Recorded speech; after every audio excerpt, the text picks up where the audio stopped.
இந்த முஹர்ரம் மாசத்துல இருந்துகிட்டு இருக்கிறோம். இந்த முஹர்ரம் மாசம் வந்து விட்டாலே அந்த முஹர்ரம் மாசத்தினுடைய சிறப்புகள் அப்படின்னு சொல்லி நம்ம நிறைய பயான்களை கேட்போம். அதுல ஒரே ஒரு விஷயம் வந்து என்னன்னு சொன்னால், இந்த முஹர்ரம் மாசத்தினுடைய சிறப்பு ஆஷுரா தஸ்வா நோன்பு. இதே நேரத்தில் இந்த முஹர்ரம் மாசத்துல இல்லாத சில விஷயங்களை நம்ம சமுதாயத்தில் செஞ்சுக்கிட்டு இருப்பாங்க. அதுல ஒன்று புது வருஷ கொண்டாட்டம். அதாவது முஹர்ரம் மாதம் இஸ்லாமிய புது வருஷம் அப்படின்றாங்க. பொதுவாக இஸ்லாமிய புது வருஷம் என்கிற ஒன்று, அதே மாதிரி பர்த்டேங்கிறது, திருமண நாள்ங்கிறது, இதெல்லாம் வந்து நம்ம கலாச்சாரமே கிடையாது.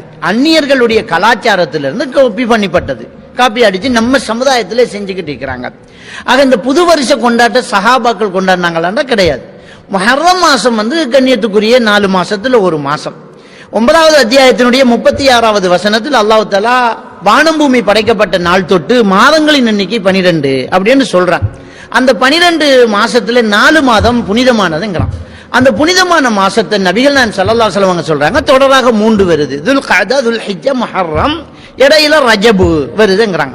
அந்த முஹர்ரம் மாசம் தான் இந்த மாசத்துல நாங்க இருந்துகிட்டு இருக்கிறோம். இதுல உள்ள சிறப்பு ஆஷுரா தஸ்வா நோன்பு. அப்ப அதுல புது வருஷ கொண்டாட்டங்கிறது ஒன்று கிடையாது. ஆஷுரா தஸ்வா நோன்பு நாம நோக்க போறோம். அது நபிகள் நாயகம் ஸல்லல்லாஹு அலைஹி வஸல்லம் நமக்கு வழிகாட்டினது. இதுல முக்கியமான இன்னொரு விஷயத்தை வந்து மக்கள் பேசிக்குவாங்க. ஒரு சில மௌலைமார்களும் இந்த முஹர்ரம் மாதம் வந்தா கர்பலாவை பத்தி பேசிக்குவாங்க. கர்பலாங்கிறது என்ன, அதை முதல்ல நம்ம தெரிஞ்சுக்கிட்டு அது சம்பந்தமாக உள்ள விளக்கங்களை நம்ம பார்க்கலாம். ஒரு இடத்தின் பெயர் தான் கர்பலா. அந்த இடத்துல தான் ஹுசைன் ரலியல்லாஹு தஆலா அவர்கள் திட்டமிட்டு கொல்லப்பட்டாங்க. உண்மையிலேயே கொண்டவர்கள் வந்து இந்த மார்க்கத்திலிருந்து விரண்டு போன ஒரு பிரிவினர்கள் தான். அதுல இருந்து வந்ததுதான் ஷியாக்கள். இதை கொண்டாடுறதும் ஷியாக்கள். ஷியாக்கள் என்பதை நாங்க ஷியா முஸ்லிம், சன்னி முஸ்லிம் என்று உலகத்தில் உள்ள முஸ்லிம்களை 2ஆ பிரிக்கிறோம். உலகத்தில் உள்ள முஸ்லிம்களை சன்னி முஸ்லிம், ஷியா முஸ்லிம் அப்படின்னு பிரிக்கிறோம். குறிப்பாக இந்த ஷியாங்கிறது முஸ்லிமே கிடையாது. எந்த அளவுக்கு பல்வேறுபட்ட இமாம்கள் என்ன சொல்றாங்கண்டா, ஷியாக்கள் என்பவர்கள் முஷ்ரிக்குகள், காவிர்களை விட கடுமையானவர்கள் அப்படிங்கிறாங்க. முஸ்லிமே கிடையாது. ஷியாக்கள் என்பவர்கள் முஸ்லிமே கிடையாது. முஸ்லிம்கள் வேஷத்துல இருக்கிறவங்க, அவ்வளவுதான். நம்ம வந்து கலிமா சொல்லி இஸ்லாத்தை தழுவோம். லா அஷ்ஹது அல்லா இலாஹ இல்லல்லாஹ் வ அஷ்ஹது அன்ன முஹம்மதர் ரசூலுல்லாஹ் என்று கலிமாவை சொல்லி தான் நம்ம இஸ்லாத்துக்கு வர்றோம். ஒரு ஷியா வந்து அவன் மார்க்கத்துக்குள்ள நுழையிறதா இருந்தா, ஷியா கொள்கைக்குள்ள ஒருத்தன் நுழையிறதா இருந்தா,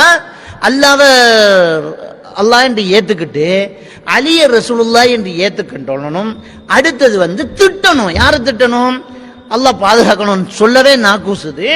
ஆயிஷா நாயி நரகத்துல, ஹப்சா நாயி நரகத்துல, உமர், உஸ்மான், அபூபக்கர் இவங்கெல்லாம் நரகத்துல. இப்படி சொன்னதான் அவன் முஸ்லீமா இருக்கிறான். அப்ப எந்த அளவுக்கு அவன் பழி கட்டவன்னு பாருங்க. நம்ம நம்பக்கூடிய இந்த குர்ஆனை கூட அவன் நம்புறது கிடையாது. இந்த குர்ஆனை வந்து என்ன சொல்றான்னு சொன்னா, திரிவடைக்கு இருக்குது, நிறைய குறைஞ்சிருக்குது, நிறைய கூடி இருக்குது அப்படிங்கிறான். அவன் என்ன சொல்றான்டா, முஸ்ஹஃப் ஃபாத்திமா, ஃபாத்திமா நாயகி கிட்ட ஒரு குர்ஆன் இருக்குது, அது இருந்தது, அதை வந்து எடுத்துக்கிட்டு எங்க கலிஃபா மறைஞ்சிருக்கிறாரு, 12வது கலிஃபா அவர் வருவாரு, அதான் மஹ்தி, அவரை எதிர்பார்த்துட்டு இருக்கிறோம் அப்படின்னு நம்பிட்டு இருக்கிறான். மொத்தத்தில் நபியை மறுத்து, குர்ஆனை மறுத்து, இஸ்லாத்துல உள்ள முக்கியமான கடமைகளை மறுத்து வந்து அந்த ஷியாக்கள்.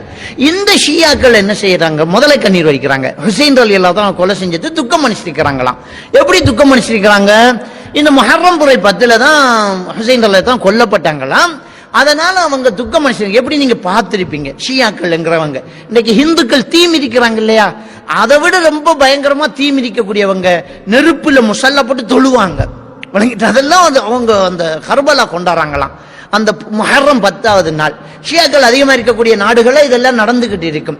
கத்தியால உடம்பு கீறிக்கிறது, சிறு கூர் கத்திகளை சங்கிலியில போட்டு ஓங்கி முதுகுல அடிக்கிறது, தலையை வெட்டுறது.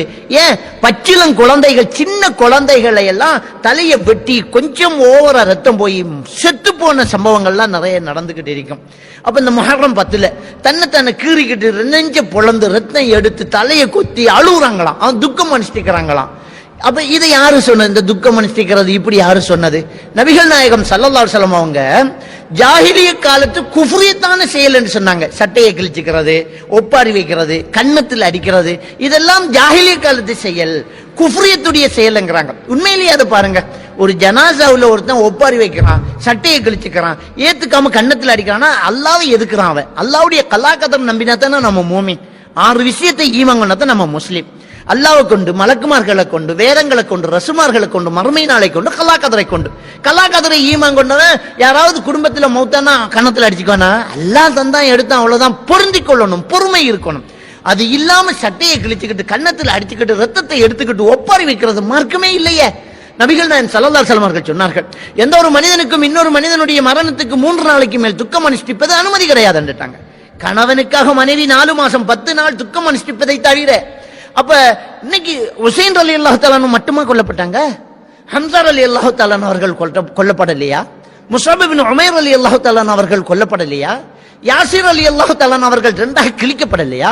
சுமையா ரலியல்லாஹு தஆலா அவர்கள் அம்பறிந்து அடி வகுத்துல குத்தப்பட்டு கிழிக்கப்பட்டு அவங்க மரணிச்சு போகலையா? எத்தனை சஹாபாக்கள், ஏன் நபிமார்களே கொல்லப்பட்டாங்களே. வாழ்க்கையில ஒவ்வொரு நிமிடமும் நாம் மரணம் துக்கம் அனுஷ்டிக்கக்கூடிய அளவுக்கு நம்ம மூதாதையர்களும் தலைவர்களும் இமாம்களும் சஹாபாக்களும் நபிமார்களும் கொல்லப்பட்டிருக்கிறாங்க. ஹுசைன் ரலியல்லாஹு தஆலா மட்டுமா முஸ்லிம்? நாங்க இந்த துக்கம் அனுஷ்டிக்கலையா? கவலைதான், கொண்டுட்டாங்க. ஆனா மறுமையில் அதுக்கு கூலி கொடுப்பான். நபிகள் நான் ஸல்லல்லாஹு அலைஹி வஸல்லம் அவர்களை பின்பற்றக்கூடிய இந்த உம்மத்து 3 நாளைக்கு மேல் துக்கம் அனுஷ்டிக்காது. அல்லாஹ்ட்ட பொறுப்பு கொடுத்துட்டு பொறுமையை கடைபிடிக்கும். ஆனா இவன் கீறிக்கிறான், ரத்தம் ஓட்டுறான். இப்படிப்பட்ட விஷயங்களை செய்யக்கூடிய தினமாக இந்த முஹர்ரம் மாசத்து 10வது நாள் ஆக்கிக்கிறாங்க. அது தப்பு. இதுல இன்னொரு விஷயம் செய்வாங்க தெரியுமா? இந்த முஹர்ரம் மாசத்து 10வது நாள்ல இந்த கர்பலா ஊர்வலம் போய் ஒரு இடத்துல ஒன்று கூடி கூட்டு விபச்சாரம் செய்வாங்க. இந்த ஷியாக்கள்கிட்ட இருக்குது. அதாவது ஈரானிய பெண்கள், ரொம்ப அழகான பெண்கள், அந்த பெண்களோட இந்த 10வது நாள் விபச்சாரத்தில் ஈடுபடுறதுக்காக வேண்டிய ஒரு காலத்தில் சவுதி அரேபியாவில் உள்ள இளைஞர்கள் எல்லாம் முஹர்ரம் மாசம் வந்தா வீசாவை போட்டு டூரிஸ்டா கிளம்பிடுவாங்க. இப்ப தடுத்திருக்கிறாங்க. என்ன நடக்கும் என்றால், அன்றைக்கு எல்லாரும் ஊர்வலம் போய் அந்த நைட்டில் ஒரு கிரவுண்டில் ஒன்று சேர்ந்து லைட் எல்லாம் ஆஃப் பண்ணிட்டு யார் வேணுமென்றாலும் யாரோட வேணுமென்றாலும் ஈடுபடலாம். அதுல பிறக்கக்கூடிய குழந்தையை ஷைத்தான் தீண்டாது அப்படின்ற ஒரு நம்பிக்கை. இப்படியான ஒரு படு மோசமான கேவலமான ஒரு செயலை செய்யக்கூடிய நாள் தான் இந்த கர்பலா நாள். எனவே கர்பலா இன்றைக்கு நெஞ்சில அடிச்சுக்கிட்டு புரோகிராம் செய்த அளவுக்கு இந்த கர்பலா ஒன்று முஸ்லிம்களுடைய கொள்கை அல்ல. ஷியாக்கள் கொண்டு வந்த, ஷியாக்கள் என்பவர் காவிர்களை விட ரொம்ப மோசமானவர்கள். முஸ்லிம்களை கொன்று குவிப்பதிலே கடுமையான திட்டம் தீட்டிக் கொள்வார்கள். அவனையே அவன் கீறிக்கிறான், அடுத்தவனை எவ்வளவு வெட்டுவான் சிந்திச்சு பாருங்க. அவ்வளவு மோசமான கொள்கை தான் அந்த ஷியா கொள்கை. இந்த ஷியா கொள்கை இன்றைக்கு இலங்கையில ரொம்ப பரவிக்கிட்டு இருக்குது. நிறைய நம்முடைய குழந்தைகளை நம்ம விஷயம் தெரியாம ஸ்காலர்ஷிப் பண்ணி வந்தாலே அனுப்பி வைக்கிறது. ஸ்கூல்லையே நல்ல கட்டித்தனமான பிள்ளைகளை இன்டர்வியூ எடுத்து பெட்ரோலியம் இன்ஜினியரிங் அப்படின்னு சொல்லி ஈரானுக்கு அனுப்பி வைக்கிறாங்க. நம்ம ஊர்லயே, ஏன் இலங்கையில அக்கரைப்பத்துல கல்முனையில நிறைய பிள்ளைகள் போயிருக்குது. இன்னைக்கு வெளிநாட்டுல ஈரான்ல போய் கொள்கையை மாத்தி படிச்சுக்கிட்டு இருக்கிறாங்க.